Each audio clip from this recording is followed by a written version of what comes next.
निष्ठा, सेवा, त्याग, बलिदान, प्रेम, भक्ती हे सारं या बजरंगरायाच्या चरणी आहे. एवढी कृपा, काय त्या देवाची निष्ठा आहे. भगवंतावर एवढं ऋण आहे त्या हनुमंतरायाचं. भगवंताने त्याला कुठं धारण केले माहितीये का? आता एखाद्या पोराला म्हणतात, आईकडे गेलो, आई पोराला कुठं बसवती? गडवर. आईचं म्हणणं कसं, मला जे दिसतं ते माझ्या लेकराला दिसू द्या. आणि बाबांकडे गेलो, बाबा कुठं ठेवतात त्याला? खांद्यावर. बाबांची इच्छा काय असते? जे मला दिसत नाही ते माझ्या लेकराला दिसू द्या. ह्यो देव साधा नाहीये. या देवाच्या भक्तीवर तुमचा माझा विठुराय एवढा कृतार्थ झाला, एवढा मनोभावे त्या विठुराया आपल्या मारुतीरायावर एवढा प्रसन्न झाला. बाळांनो, ज्या वेळेस अर्जुनाचा रथ देव आपला हाकतोय ना, सारथी बनून अर्जुनाचा रथ तुमचा माझा भगवान कृष्ण हाकतोय आणि अर्जुन मागे रथावर योद्ध्याच्या ठिकाणी उंच आसनावर बसलोय, त्याच्याही पेक्षा उंच आसन ध्वजावर कोण होता? तुमचा माझा मारुतीराया होता. नाही तर अर्जुनाचा रथ कोणत्या कोपऱ्यात पडला असता, ती सापडला पण नसता. तिथं वजन कोणाचं होतं? तो मोठा तुमचा माझा अधिष्ठाता मारुतीराया होता. सोपं नाही मारुतीराया बनणं. आणि याच मारुतीरायाला तुमच्या माझ्या विटेवरच्या मालकाने विठुरायाने कुठे ठेवले माहितीये का? शिरावर धारण केले. शिरावर. आजही कधी पंढरपूरला गेला, आता आपल्याला चरणाला स्पर्श करायला लागतो बरं का, पण एखादं जाणकाराने जर गावामध्ये मूर्ती बसवली असली ना विठुरायाची, गपचूप जायचं, विठुरायाच्या जरा टाळूला हात लावायचा. मग तुम्हाला तिथं एका देवाचं अस्तित्व जाणवतं. तो म्हणजे कोण आहे? देवांचा देव महादेव आहे. महादेवाची पिंड कुठे आहे? विठुरायाच्या मस्तकावर आहे. विठुराया म्हणतो, माझ्यावर त्याचं एवढं ऋण आहे. रामायणामध्ये विठुरायावर एवढं रामप्रभूनं ऋण केलं त्या मारुतीरायाने की देवाला ते उतरणं कदापि शक्य नाहीये. 28 युग झालं तुमच्या माझ्या विठुरायाने आपल्या महादेवाला शिरावर धारण केले. मग बाळांनो विचार करा, तुमचा माझा अधिष्ठाता जर भगवंत विठुराया असेल आणि विठुरायाचा अधिष्ठाता जर महादेव म्हणजे मारुतीराय असेल, तर याची ख्याती काय आहे?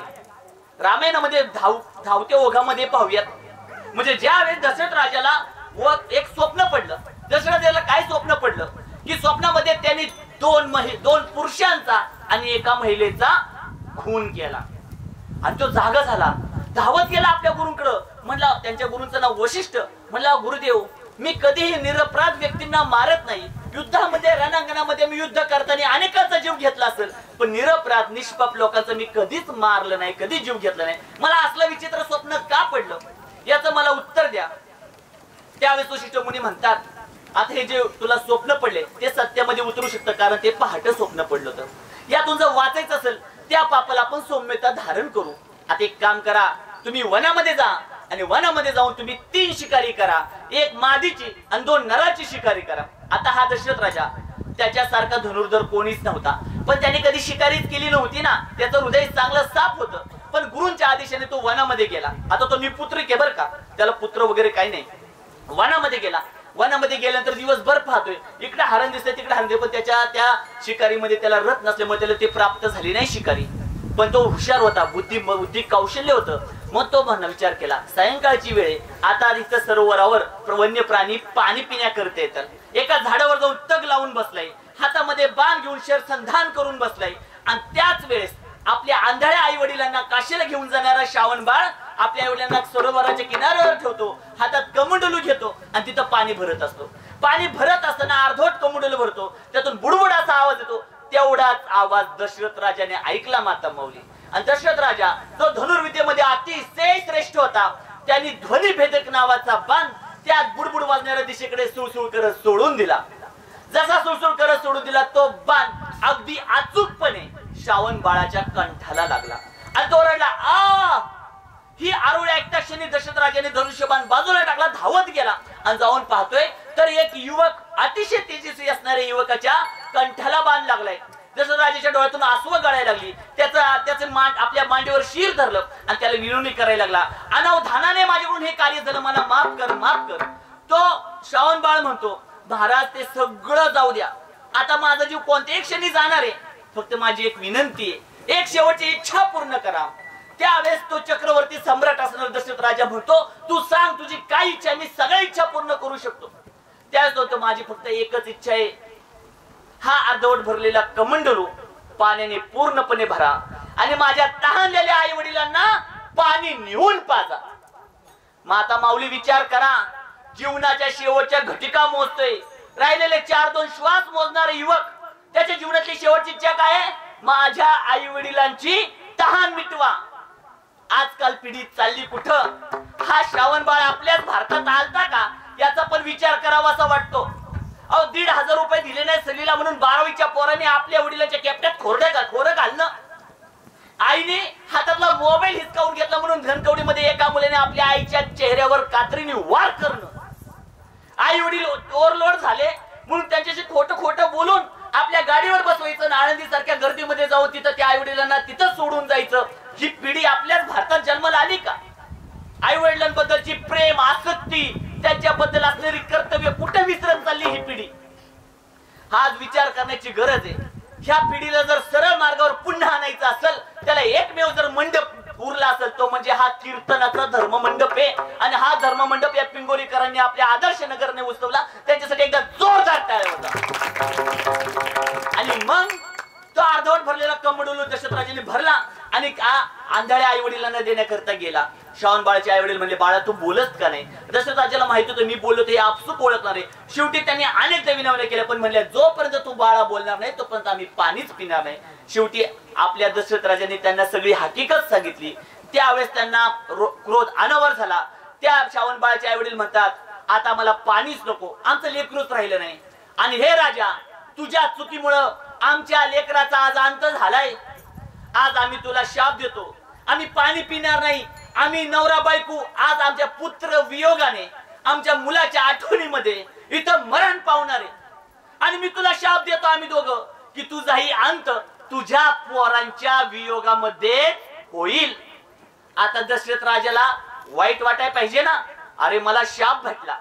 पण दशरथ राजाला आनंद झाला. का आनंद झाला?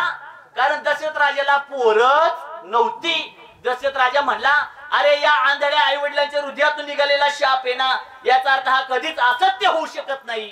आणि त्या शापाच्या जोरावर दशरथ राजाला मुलं व्हायची आशा निर्माण झाली. ते पुन्हा वशिष्ठ मुनीकडे गेले आणि म्हणाले की वनामध्ये सगळी हकीकत झालेली सांगितली. मग वशिष्ठ मुनी म्हणले, राजा आता तू पुत्र कामिष्ठी यज्ञ कर, तुला त्या आंधळ्या आई वडिलांच्या शापाच्या बळावर लेकरं नक्की होतील.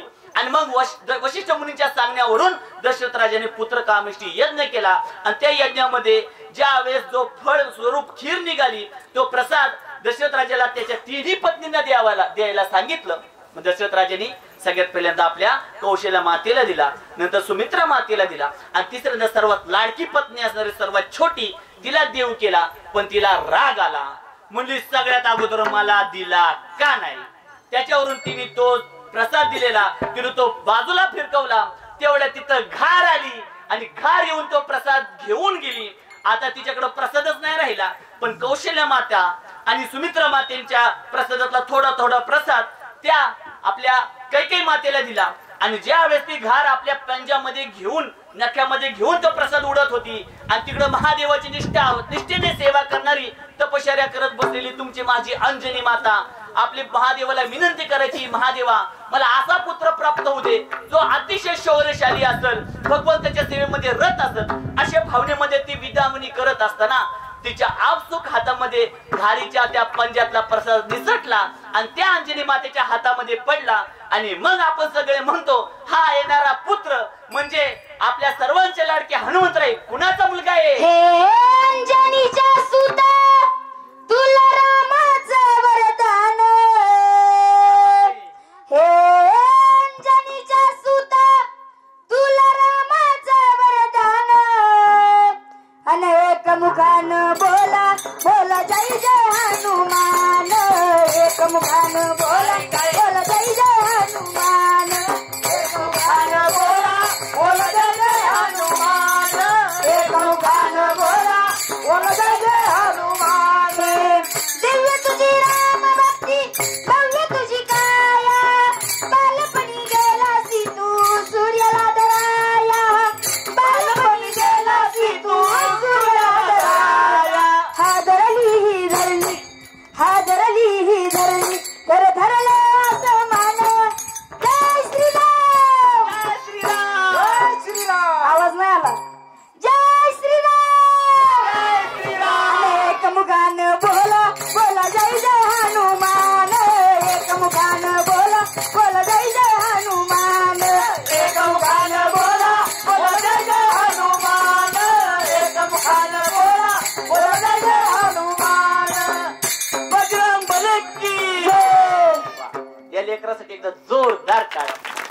लहान आहे बरं का, आज तशी 7वी ते. मग आज तुमचे माझे हनुमंतराय सिंहासनाधीश झाले आणि त्यांच्या सिंहासनावर पाहिल्यानंतर एखादा आईला आनंद कधी होतो?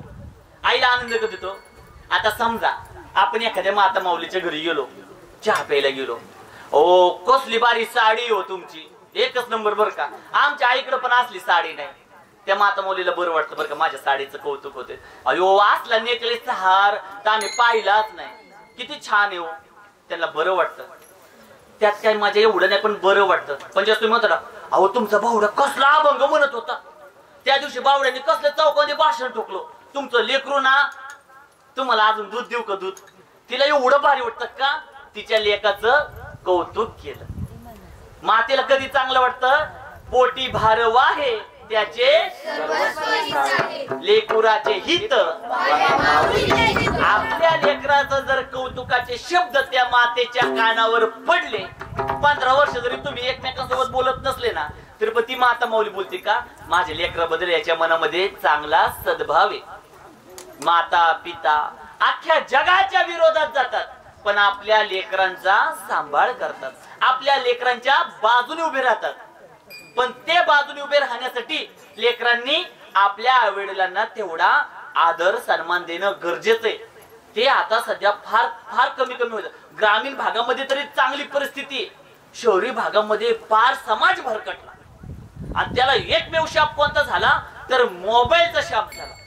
पूर्वी म्हणायचे गावामध्ये 4 दारुडी असायची, 2 गांजेडी असायची, 4 जुगारी असायची. म्हणजे तेवढी लोक आमच्या गावात व्यसनी आहेत बरं का. पण आत्ताच्या घडीला माता माऊली अख्खं गाव व्यसनी झाले. सगळ्यांच्या हातात आलाय गणपती बाप्पा नाही, सगळ्यांच्या हातात आलाय मोबाईल आलाय.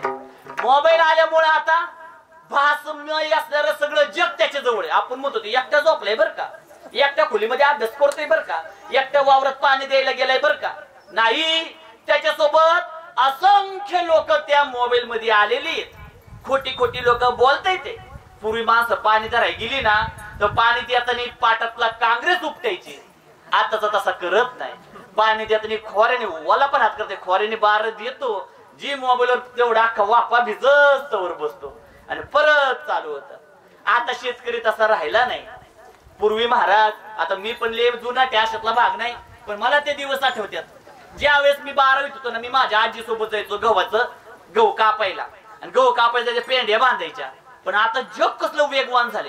आता त्या कालच आपण गहू केला, सगळा संस्थेव गहू नेला, 4 एकर गहू केलेला सगळा नेला. आणि मी म्हणलं सकाळी 9:30 ला गेली, 12:30 महाराज झालं बरं का गहू. म्हणलं अहो काय करता, दुसऱ्याच्या वरात मशीन घातली का काय, आमची 4.5 एकर वावर आहे, कुठं गहू झाला. म्हणजे अहो 2 त्यांची ती भरली आणि झालं गेली निघून. मशनी आल्या, लोक वेगवान झाली, गतिमान झाली. पण लोक नीतिमत्तेने तशी राहिली का? लोकांच्या मनामध्ये ती माणुसकी राहिली का? नाही राहिली. माणुसकी सगळ्याला कळती. आता ही धर्माने वागणं काय, अधर्माने वागणं काय, त्याच जर चर्चा करायची झाली तर धर्मानिक म्हणजे काय, जी लोक नीतिमत्तेने वागतात, माणुसकीने वागतात, ती धर्माने वागतात. राग नका मानू म्हणतात महाराज, जरा आगाऊ बोलतोय पण आपली हिताच आहे. आता आपण खरंच त्या कुत्र्यांपेक्षा जास्त हलकट झालो का याचा एकदा विचार करा. म्हणजे एखादा मालक असतो, तो काय करतो, आपल्या पाळीव कुत्र्याला, घरच्या कुत्र्याला चांगली भाकरी तयार करून खायला टाकतो. कुत्र काय करतं माता माऊली, शिपटी हलवत मालक पुढे भाकरी खात. पण ज्या वेळेस मालक म्हणतो पप्या जा जरा दुधाची पिशवी घेऊन ये, पप्या जातो दुकानातून दुधाची पिशवी आणतो. पप्याला खेळायला जायचं असतं, पिशवी टाकतो आपल्या खाट्यावर आणि खेळायला पळतो. आता ती सगळं चित्र कोणी पाहिलं? कुत्र्याने पाहिलं बरं का. कुत्र बघत. आता कुत्र काय करत, कुत्र्याला दूध प्यायचंय, कुत्र तिथं पण प्यायला असतं बरं का. कुत्र ती दातामध्ये पिशवी धरत, आडोश्याला जात, तिथं पेत बसत. कारण त्या 4 पायाच्या कुत्र्याला माहितीये बरं का, हे चुकीचं कार्य आहे, ते माझ्या हक्काचं नाही, मी चोरून केलं पाहिजे. मग मला तुम्ही सांगा, 2 पायाच्या बुद्धिमान माणसाला कळत नसेल का, ही माझ्या हक्काची जमीन आहे, मी त्याचा बांध नाही कोरला पाहिजे बरं का, तरी तो कोरतो. त्याच्या घरामध्ये वाद नाही लावायला पाहिजे बरं का, तरी वाद लावतो. मग देव म्हणतो तुला सगळं कळून, तुला एवढी बुद्धी देऊन पण तो दुसऱ्यांच्या वाईटावर टपलाय. तर देव म्हणतो तुला मग ह्या मनुष्याच्या योनीमध्ये ठेवायचं नाही, तुला कोणत्या योनीमध्ये घालायचा, सापाच्या योनीत घालायचं. सापाच्या ले बांध कोरायचं ना, तिथल्याच वारुळामध्ये जाऊन राहा. आणि अशी अनेक उदाहरण देते, त्याला अनेक उदाहरणं देते. पण आपल्या सर्वांना खरं तुम्हाला एवढं खोलात जाऊन सांगायची गरज नाही. तुम्ही नीतिमत्तेने चांगली जगणारी माणसं, त्या अजून तुम्ही त्या दुनियामध्ये भरकटले नाहीत, त्या दुनियामध्ये आले नाहीत. शहरामध्ये गेल्यानंतर महाराज शेजारच्याच व्यक्तीचं काही झालं तर यांना काही अप्रूप नसतं बरं का. आणि अजून जवळचं उदाहरण द्यायचं झालं, एक जण पेपर वाचत होता. पेपर वाचता असता त्याने पाहिलं दिवे घाटामध्ये एसटी बस पलटी होऊन 35 जण ठार झाले. तो पेपर वाचतोय आणि तेवढ्यात तिथं चहा बायको घेऊन आली. बघू चहा, त्याने ठेवलं पेपर, चहा पितोय. तिकडून एक जण पण, अरे तू बातमी वाचली का, बातमी वाचली का? म्हणला काय? अरे ते दिवे घाटामध्ये, हा वाचले की 35 जण ठार झाले. ह्याला पण चहा आण ग. अरे मी तीच तुला सांगायला, 35 जण ठार झाली तर तू चहा का पिते? अरे त्याला काय, आपलं काय त्यात तवा? अरे त्यात तुझी सासू गेली, त्याने चहाचा कपच गळायला. बाबा बाबा का संबंध जवळचा आला ना. आता तुम्ही बघा बरं, मारुती रायाची मूर्ती बदलायची तुम्हाला का वाटलं माहिती का? कारण तुम्ही हृदयापासून मारुती रायाला आपलं अधिष्ठान बांधलं. जर हे आदर्श नगर वस्तीतील लोक मारुती रायाला जर आपलं अधिष्ठान मानत नसती तर मारुती रायाला या देवाच्या सिंहासनावर बसवलं नसतं. म्हणले असते जाऊ द्या, चाललंय तसं चालू द्या. पण काळजी करू नका, तुम्ही देवासाठी काहीतरी केलंय, देवासाठी आपल्या प्रपंचातला रुपये जरी दान केला असेल ना, देव म्हणतो त्यांचं माझ्यावर कर्ज झालं बरं का. आता मज्जा सांगतो, एखाद्याकडून आपण 5,000 घेतले, तो नाही मागत आपल्याला 5,000, पण कधी आपण जाते त्या लग्नात रस्त्याने जाते तर तो दिसला काळजात चर्र होत, हे याला 5,000 द्यायच्यात बरं का. पण तो मागत नाही, त्यांनी न मागता पण आपल्या मनात भाव येतो नाही, याला 5,000 दिलं पाहिजेत बरं का. आपली योग्यता नाही, आता ती अवस्था बिकट आहे, आपण देऊ शकत नाही, पण मनामध्ये येतं आपण ह्याला द्यायला पाहिजे. मग विचार करा, तो जगाचा बाप आहे, देवांचा देव महादेव आहे, महादेवाचा तो अवतार आहे. त्याच्यावर तुमचं माझं 10 रुपये 100 रुपये 50 रुपये 5,000 रुपये काहीतरी ऋण झालं असेल ना.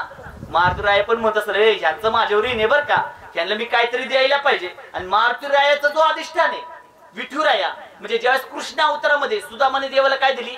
3 मुठी पोहे. पहिल्या घासात देवाने सुदामाला काय दिलं? अख्खी पृथ्वी दान केली. दुसऱ्या घासात सुदामाला देवाने काय दिला? अख्खा स्वर्ग दान केला. आणि तिसऱ्या घासात देव सुदामाला आपलं वैकुंठ दान करणार. तुमच्या माझ्या रुक्मिणी मातेने, अहो देवा काय करता, अख्खं गावची गाव दान केलं, अख्खी वावराची वावर दान केली, राहायचं घर पण देता का सुदामाला? तेव्हा देव काय म्हणतो, रुक्मिणी व्यवहार कसा क्लिअर व्हायला पाहिजे. आत्ताच्या घडीला सुदामाची अख्खी संपत्ती काय? 3 मुठी पोहे. त्याने त्याचं मला सगळं दिलंय ना. माझी अख्खी संपत्ती काय? अवघत त्रैलोक्य माझे, मी पण माझं त्याला सगळं द्यायला पाहिजे. मग आता माऊली, आज ज्याला 10,000 पगार असेल तुमच्यातला आणि त्याने जर देवाला 1,000 दिला असेल ना, देव त्याच्यावर किती रूपाने कृपा करेल याची तुम्ही आम्ही गणना करू शकत नाही. मग देवाला कशा ठिकाणी तुम्ही विराजमान केले. मग देवाने पाहिलं ना, हनुमंतराय जलमल्या हनुमंतरायांची अवस्था काय? एवढं ब्रह्मांडाची शक्ती हनुमंतरायाकडं. सूर्याकडे पाहता क्षणी त्याला एक चांगलं फळ म्हणून खाण्याकरिता धावले. हनुमंतरायांच्या त्या शक्तीचं मूल्यमापन पाहता क्षणी आपल्या इंद्रदेवाने त्यांच्या हनुवटीला शस्त्राचा मारा केला आणि त्यांचा तिथं विसर पडला. हनुमंतराया ज्या वेळेस वालीचं सुग्रीवचं युद्ध झाले, वाली सुग्रीव आपल्या सर्वांना माहिती आहे, वाली सुग्रीव अतिशय जीवलग बंधू होते. पण सुग्रीव लहान, वाली मोठा, आणि दादा करत सुग्रीव वालीच्या पाठीमागे फिरायचा. पण ज्यावेळेस तिथे एका राक्षसाने आकांत घातला, थैमान मारलं त्या किष्किंधा नगरीमध्ये, तर वानर राज असणाऱ्या वालीने त्याच्या पाठीमागे ताणून त्याच्या गुहेमध्ये गेला आणि तिथं त्याच्यासोबत युद्ध करत होता. आतमध्ये सुग्रीव बाहेर थांबलाय, वाली आतमध्ये गेलाय, सगळं सैन्य बाहेर आहे आणि आत त्या गुहेतून रक्ताचा पाट बाहेर वाहतेला. सगळ्यांना वाटलं आतमध्ये कोण मेला? वाली मेला. म्हणून सगळ्या मंत्र्यांनी सांगितलं सुग्रीवला की तुम्ही इथं शिळा लावा, जर तो राक्षस बाहेर आला तर तुमचा माझा अंत झाल्याशिवाय राहणार नाही. डोळ्यामध्ये पाणी असताना आपल्या भावाचा वियोग सहन करता त्या गुहेच्या तोंडाची सगळ्या शिळा लावल्या आणि गुहेचं द्वार बंद केलं. आता तो राज्यात आला, सगळ्या मंत्र्यांच्या वतीने त्याला आग्रह करण्यात आला, सुग्रीवाला राजा घोषित केलं. आणि सुग्रीवाला राजा घोषित केल्यानंतर त्याच्या पाठीमागून 2 दिवसांनी तिथं कोण आला? वाली आला. वाली म्हणला, अरे निर्दला, तुझ्यासाठी मी सगळं करणार होतो, तू मला तिथं मारायला आतमध्ये लावलं आणि इथं राजा झालं का? जाऊन लाथ मारली त्या वालीने स्वतःच्या भावाला आणि भावाला तिथून पळून लावलं.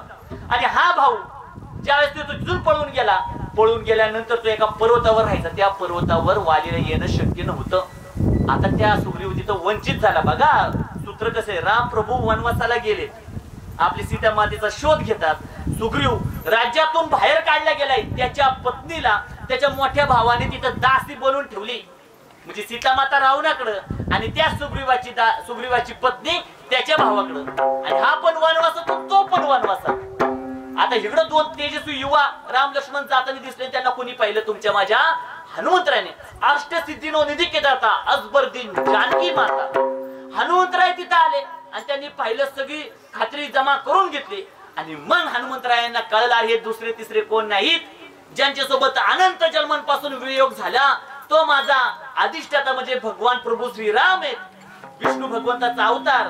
धन्य आजी दिन संत दर्शनाचा अनंत करुणीचा मज वाटे त्यासी कदा न सोडावे. अतिशय उत्कंठा मनामध्ये दाटून आले हनुमंतरायांना. पण मिठी कशी मारायची हो? हे तर राजे आहेत, मी तर साधा सेवक आहे. हनुमंतरायाच्या मनामध्ये होती बरं का त्या क्षणापासून की मला यांना मिठी मारायची. बघा ना, होतं का नाही? एखादा निष्ठावंत कार्य करत असतो तो त्याने त्याच्या पाठीमागं पुढं मागं सगळीकडे फिरतो. निसर्गाने त्यांनी वर नजर केली की तो धावत जीव द्यायला पण तयार असतो. पण मनामध्ये काय असतं? नेत्याला मी कशी मिठी मारायची. बाहेरच्या अनोळखी लोकांसोबत नेता मिठी मारतो, पण त्याच्या मनामध्ये असतं ना, मला मारायची पण काय संकोच वाटतो. हनुमंतरायाच्या मनात आहे, मला रामप्रभूंना मिठी मारायची, पण मी कशी मारू? त्यांनी मला जवळ घ्यायला पाहिजे ना, असं त्यांना वाटत होतं. तो दिवस निघून गेला. तिथंच आपल्या सर्वांना माहिती की हनुमंतरायांच्या कर्तृत्वाच्या जोरावर सुग्रीवाला पुन्हा एकदा राज्य प्राप्त झालं रामप्रभूंनी वालीचं वध करून. हे सगळ्यांना श्रुत आहे. पण ज्या वेळेस हनुमंतराय प्रभू श्रीरामांचा सीतेमातेचा शोध घेण्याकरिता धावत होते, हनुमंतराय रामप्रभूंना माहित होतं माझ्या सीतेचा जो शोध कोण घेणार आहे तर हाच घेईल बरं का. आणि कळतो, प्रत्येकाला आपला वारसदार कळत असतो. बऱ्यापैकी त्याचा पोरगा वारसदार होत नसतो बरं का. बघा राजकारणात बघा, विविध क्षेत्रात बघा, प्रत्येकाचा पोरगा, आता सचिन तेंडुलकरचा पोरगा त्याच्या एवढा चांगला नाही खेळत, पण त्याच्यापेक्षा बेस्ट खेळणारे अनेक जण आहेत, पण त्यांच्याबद्दल ती ममता राहत नाहीये. मग प्रत्येकाला कळत अरे ह्याच्यात कुवत आहे बरं का, माझ्या पक्षाचं भलं करणारा हाच आहे, पण त्याच्यावर तो भार सोपत नाही का? त्याचं माझं रक्ताचं नातं नाही ना. अहो तसं नाही पाहिलं पाहिजे. त्याच्यात कुवत आहे. तो हृदयापासून लेकरू जेवढा आपला आदर करत नाही ना, तेवढा आपला गडी आदर करतो, तेवढा आपला कामगार आदर करतो. त्याच्यावर जबाबदारी सोपायला आपण मागं पुढे नाही पाहिलं पाहिजे. मग हनुमंतरायांवर ज्यावेळेस प्रभू श्रीरामांना कळला रे हा शोधू शकतो, हनुमंतरायांना प्रभू श्रीरामांनी काय दिली? आपली हातातली अंगठी दिली. पण हनुमंतरायांचा जीव का असावीस? जिकडं जाईल तिकडं पाणी पण पेना धावत चालले, सीता मातेचा शोधच सापडेना. पण म्हणतात ना, ज्यावेळेस सगळ्या गोष्टीच निराश होती, हनुमंतराय निराशेने पूर्णपणे घडून गेले आणि म्हणले, सगळे वानरराज म्हणले आपण समुद्राच्या जवळ आलो, आपल्याला दिसणारच कुठंच नाही, संपली सीमा संपली. हनुमंतरायांना सगळे म्हणजे आम्हाला तहान लागली. एक वानर वरती गेला आणि इकडे तिकडे नजर पाहतो तर त्याला तिथे एक गुहा दिसती आणि वानर पण इतकं हुशार, गुहेतून काही पक्ष्यांचा थवा बाहेर उडत गेला. म्हणले ज्या अर्थी त्या गुहेतून पक्ष्यांचा थवा बाहेर आला, याचा अर्थ त्याच्या आतमध्ये काय असलं पाहिजे? पाणी. मग हनुमंतराय सगळी वानर सेना तिथे गेली. पाणी त्यांना नंतर दिसलं, पण तिथं अतिशय तेजस्वी असणारी युवती अवस्थेमध्ये असणारी साधना करणारी एक कन्या दिसली. आणि त्या कन्याला पाहता सुद्धा हनुमंतरायांना प्रश्न पडला, एवढी सुंदर कन्या इथं काय करते? बघा तुम्ही रामायण अनेकदा ऐकलं असेल, पण सीतेचा शोध कुठून खरं त्याने क्ल्यू भेटला ना तो इथून. म्हणजे हनुमंतराय ही एवढी तेजस्वी युवती काय करते? हनुमंतरायांनी विनंती केली की माते आम्ही तुझ्या या साधनेमध्ये व्यत्यय आणते, पण आमच्या प्रश्नाचं उत्तर दे. माते तुम्ही आहात कोणी? त्यावेळेस ती मुलगी म्हणती, ती कन्या म्हणती, हनुमंता तुम्ही यायला फार उशीर केला, तुम्ही सीता मातेचा शोध घेताय ना. हा शब्द ऐकता क्षणी हनुमंतराय म्हणले, म्हणजे बास म्हणले, तुम्हाला कळलं कसं सीता माता आहे कुठे? सांग माते कुठे कुठे? त्यावेळेस हनुमंतरायांना ती कन्या सांगते, सीता मातेला साक्षात रावणाने पळून नेले आणि या समुद्राच्या पलीकडं लंकेमध्ये सीता अशोक वाटिकेमध्ये आहे. हनुमंतराय म्हणले तुम्ही आहात तरी कोण? तर ती कोण होती? स्वयंप्रभा नावाची साधिका होती. हिच्यामुळे सगळा उलगडा झाला बरं का सीतेचा, सीता सापडली नसती. मग हनुमंतराय तिथं आले त्या किनाऱ्यावर, तिथं जाऊन परत डोक्याला हात लावले, गदा बाजूला टाकली, रडते, ढळा ढळा रडते. त्यावेळेस तिथं असणारे जांबवंत म्हणजे हनुमंत का रडता? म्हणजे हा समुद्र अथांग आहे, याच्या पलीकडे जाणार कोण आहे? हनुमंतरायांना जांबवंत म्हणलं का जीवनामध्ये अशी लोक पाहिजेत. एखादं कार्य करायला लागलं ना, हे तू करू शकतो बरं का, तुझ्या ती ताकद आहे. नाही तर आपण म्हणलं ना, मला ना जर चांगला अधिकार, तू अधिकार आहे, तुझ्यासारखे लाखो पडले, कोण होणार नाही बरं का. आपले पाय वाढणाऱ्या जवळ असले की आपण करू शकत नाही. हनुमंतराय म्हणले कोण जाणार? जांबवंत सगळे ज्येष्ठ होते, म्हणले हनुमंता तुला आठव, तू लहानपणी असताना त्या सूर्याला गिळण्याकरिता तिथं उडी घातलेली, हा समुद्र तुझ्या पुढे ना काहीच नाहीये. हनुमंतरायाला जसं जसं ते बोलायला लागले तसं त्याच्यातली सगळी शक्ती जागृत व्हायला लागली. हनुमंतरायाने मोठं शरीर धारण केलं आणि प्रभू श्रीरामांचं नाव घेता क्षणी तिथून उड्डाण केलं. ते कुठे गेलं? डायरेक्ट आपल्या लंकेमध्ये गेलं. आणि तिथे गेल्यानंतर पण काय विषय, तिथे गेल्यानंतर जेव्हा हनुमंतरायांनी एका झाडावरून अशोक वाटिकेत पाहिलं सीता मातेला येऊन रावण धमकावतोय, हे सगळं चित्र पाहिलं. रावण गेल्यानंतर सीता मातेच्या समोर हनुमंतराय गेले. म्हणले माते माझा नमस्कार असो. हनुमंतरायाला पाहता क्षणी सीता माता म्हणते अहो तुम्ही माझा जीव तरी घ्या, एवढं मला त्रास देऊ नका. म्हणले तुम्ही आता योगमायन हे बालकर लहान रूप या माकडाचं घेऊन आला, तुम्ही रावणाचेच दूत आहात. हनुमंतराय म्हणले नाही माते, हनुमंतरायांवर मातेचा विश्वासच बसेना. पण रामप्रभू हुशार होते. रामप्रभू हनुमंताला म्हणलेले हनुमंता माझ्या सोबत आणि सीतेसोबत एक घडलेला प्रसंग सीतेला सांग, तो फक्त सीतेला मलाच माहिती, तेवढा सांगितलं की ती तुझ्या विश्वास ठेवत. मग सीता मातेला हनुमंतराय म्हणतात माते रामप्रभूंनी मला प्रसंग सांगितला जो फक्त तुला तुम्हाला आणि प्रभूंना माहिती. सीता माता म्हणली कोणता प्रसंग? हनुमंतराय म्हणले की ज्या वेळेस तुम्ही चित्रकूट पर्वतावर होते आणि पर्वतावर असताना तुमच्या मांडीवर डोकं ठेवून आपले प्रभू श्री राम निद्रिस्त होते, तिथे एक कावळा आला आणि कावळा तुमच्या सौंदर्यावर मोहित झाला आणि कावळ्याने तुमच्या छातीला येऊन तिथं टोचा मारल्या आणि त्यातून रक्तस्राव झाला. आणि त्या रक्तस्रावामुळं तिथं प्रभू श्रीरामांना ते रक्त गरम लागले, एवढं रक्त वाहिलं बरं का. वाल्मिक ऋषींच्या रामायणात आले आणि मग ते रक्त लागताक्षणी प्रभू श्रीराम जागे झाले. त्यांनी नजर इकडे टाकले, सीते तुला एवढं रक्त, आणि इकडे तिकडे नजर टाकली, तिथं कावळा दिसला आणि कावळ्याच्या टोचीला रक्त दिसलं. प्रभू श्रीरामांना क्षणाचाही विचार करायची गरज पडली नाही. हा दुसरा कोणी नव्हता, इंद्राचा पोरगा होता. त्याने फक्त कावळ्याचं रूप घेऊन सीता मातेवर मोहित झाला होता. तिथं पडलेल्या दर्भाची काडी म्हणजे आपण दहावेला वापरतो बरं का, म्हणजे चटई येत्या वेळेस आताच्या चटई ह्याच्या बनवतात प्लॅस्टिकच्या, त्या चटई दर्भाची गवताच्या काडीने तयार केली. त्यातली एक काडी प्रभू श्रीरामांनी काढली, ब्रह्मास्त्राचं आव्हान केलं आणि कावळ्याच्या दिशेने भिरकवली. कावळ्या पुढं आणि गाडी पाठीमागं. त्रिभुवनात कावळा सगळ्यात देवानं म्हणते वाचवा, त्याच्या वडिलांकडे पण गेला. म्हणले आम्ही नाही कोणी वाचू, रामाचा बाण कधी निष्फळ जात नाही. शेवटी भगवत वत्सल असणाऱ्या श्रीरामांजवळच हा शरणागत गेला आणि मला प्राणदान द्या, मला प्राणदान द्या. पण रामप्रभू जो शरणाला त्याला दान देऊन टाकलं. मग रामप्रभूंनी त्याला प्राणदान दिलं. पण रामप्रभू म्हणले माझा बाण निष्फळ जाऊ शकत नाही. मग कावळ्याच्या उजव्या डोळ्याला तो बाण लागला. हे सगळे जे कावळेत ना ते एका डोळ्याने आधुयेत बाळा. मग त्यावेळेला ते काय केलं जातं, त्याचं कारण हे कावळेला त्या पापातून मुक्ती मिळावी म्हणून. मग हा प्रसंग सांगता क्षणी सीता मातेच्या डोळ्यातून घळा पाणी वाढलं आणि म्हणजे तू खरं माझ्या रामप्रभूचा भक्त आहे, सेवक आहे. आणि हनुमंतरायांनी आपली त्यांना काय दिली? अंगठी दिली. आता आपल्यासारखा एखादा असता पळत सुटला असता. आता मी सीतेला शोधलं बरं का, अरे पण सीतेला शोधलं पण रामांनी पण तुझ्यावर विश्वास का ठेवायचा? रामप्रभू त्यावेळेस सीता मातेला म्हणतात हनुमंतराय माते रामप्रभूंनी जशी तू मला देण्यासाठी अंगठी दिली ना, मी तुम्हाला भेटलो, आता ही रामप्रभूंना कळण्यासाठी मला काहीतरी द्या. ह्याला म्हणतात परिपक्व असणारा कार्यकर्ता बरं का. नुसतं यश भेटलं, मी 5 झालो, किती मार्क पडले नाही माहिती पण 5 झालो. अरे तसं नाही. मग तिथं सीता मातेने हनुमंतरायांना काय दिली? आपल्या डोक्यातला, आता त्याला शब्द मला जमत नाही बरं का, आपल्या डोक्यातला केस बांधायचा क्लिप साप तो दिला. मग हनुमंतरायांनी ज्यावेळेस रामप्रभूंना दाखवलं, रामप्रभूंच्या डोळ्यातून पाणी व्हायला लागलं. मग हनुमंतरायांशिवाय रामायण अपूर्ण आहे. एकट्या हनुमंतरायांनी हे सगळे किल्ले लढवले. एकट्या हनुमंतरायांच्या त्या उत्साहाने, त्या जोशाने, त्या भक्तीने रामप्रभूंना विजय प्राप्त करून दिलाय. पण हनुमंतरायांच्या मनात काय, मला रामप्रभूंना काय मारायची? मिठी मारायची. पण तो योग सापडत नव्हता. माता मुली आता मिठीचं घेऊन थांबू आपण बरं का. तो योग सापडत नव्हता. पण ज्यावेळेस युद्धकांडामध्ये रावणा समोर असल्यानंतर हनुमंतराय तिथं वानर सेना एका बाजूला, रावणाची सेना एका बाजूला. आणि अगस्त ऋषींना रामप्रभू म्हणतात बरं का, तुम्ही रावणाचं जेवढं याच्यात कौतुक वर्णन केलं नाही ना शौर्याचं, त्याच्यापेक्षा जास्त तुल्यबळाने कोणाचं वर्णन केलंय? या मेघनादाचं, म्हणजे कोणाचं? इंद्रजिताचं. रावणाच्या पोराचं लय कौतुक केले. त्यावेळेस ते म्हणतात अगस्त ऋषी, प्रभू रावणापेक्षा जास्त बलाढ्य शौर्यशाली कोण होता? त्याचं पोरग होतं बरं का. म्हणले त्याचं पोरग होतं. त्या पोराने ज्यावेळेस इंद्रासोबत युद्ध चाललेलं ना, आपसुक इंद्राच्या समोर तो प्रकट झाला. इंद्राच्या डोक्यातच ठोशा घातला. इंद्राचा पराभव केला. तिथं जे प्रभू इंद्राला बांधलं आणि त्याला कुठं आणला होता? लंकेत आणला होता. त्यामुळे इंद्रजित साधा सुद्धा नव्हता. आणि आपल्या सर्वांना माहिती आहे, इंद्रजिताने ज्यावेळेस प्रभू श्रीरामांच्या समवेत युद्ध करणाऱ्या लक्ष्मणावर शक्ती मारली, त्यावेळेस लक्ष्मणाचं तिथं काही जीवाचा आकंत झाला. लक्ष्मण मूर्छित येऊन पडले. लक्ष्मणाचा आता अंत होणारच. पण त्यावेळेस विभीषण म्हणतो, काय म्हणतो विभीषण, इथं फक्त एकच जण ह्याचं वैद्य काम करू शकतो, तो म्हणजे कोण, सुषेण वैद्य. पण तो पलीकडच्या पार्टीत आहे म्हणले. तो का आपल्याला मदत करतो, डॉक्टर दुसऱ्या पार्टीचा आहे. कुठे आहे तो? हनुमंतराय म्हणले फक्त सांगा कुठे आहे म्हटले. म्हणले तो लंकेत आहे. लंकेत आहे म्हणताच हनुमंतरायने उड्डाण घेतलं गेले लंकेत.